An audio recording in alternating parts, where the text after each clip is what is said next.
ఇది డిపార్ట్మెంట్ వాళ్ళు తేల్చారనుకోండి, అది వేరే విషయం. కానీ ఇంత హెవీ ఫ్లడ్ వచ్చినప్పుడు ఆ గండ్లు పడితే ఆ గండ్లను పూడిపించింది ప్రభుత్వం యుద్ధ ప్రాతిపదికన. ఒక పక్క వరద నడుస్తుండగానే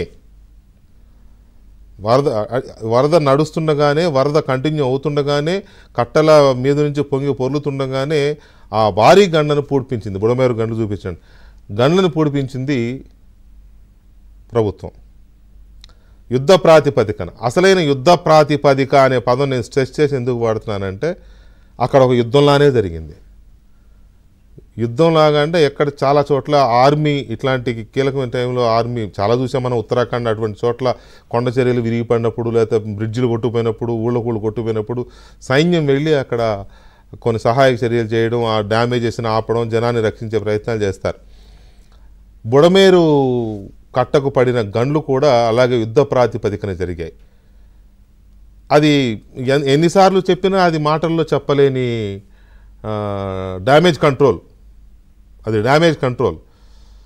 ఈ డ్యామేజ్ కంట్రోల్ చేయమని, దగ్గరుండి చూసుకోమని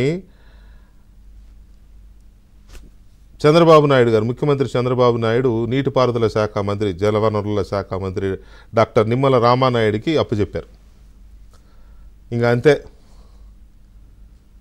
చిన్నప్పుడు మాకు 10th క్లాసులో నానిటేలు ఉండేది, కాసాబ్లాంకా అని ఒక స్టోరీ ఉండేది.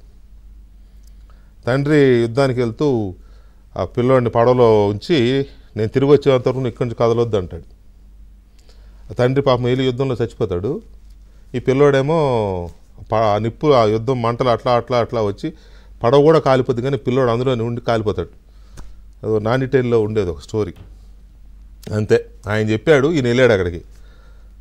గండి చివరి ఇది అయిపోయేంత వరకు, 3 గంటలు పూర్తి అయిపోయేంత వరకు అక్కడి నుంచి బయటికి రాల. బహుశా 4 పగళ్ళు 3 రాత్రులు అనుకుంటా, అక్కడి నుంచి బయటికి రాల.